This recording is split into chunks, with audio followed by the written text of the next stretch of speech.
মানে নিজেদের আমরা ডেলিভারি স্লিপ বাড়ি। আচ্ছা হ্যাঁ তখন এই যাতে কোম্পানি এটা রয়েছে যে অরিজিনাল লাইসেন্স কিন্তু এটা লাইসেন্স আজি গেছে জিডিবিডি করে না। আচ্ছা তারপর বলতে থাকেন আর বলতে থাকেন আমরা শুনতেছি হ্যাঁ বলেন এতে বাগিনী হিসেবে হ্যাঁ পুলিশের সেটা আপনি ভিডিও করার কিছু নেই এটা বুঝছি হ্যাঁ আপনি কিছু বলেন হ্যাঁ আমার আর কিছু বলার নেই ক্যামেরা তো সেই ক্যামেরা এটা তো আমরা ক্যামেরা টেস্টিং করতেছি তো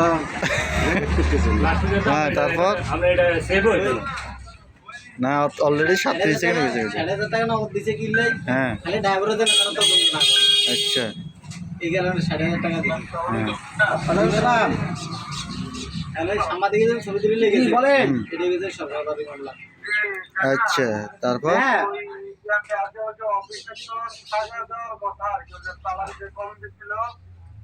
হয়েছে সবাই আচ্ছা আচ্ছা আচ্ছা ঠিক আছে আমি দাদারা জিগাই হ্যাঁ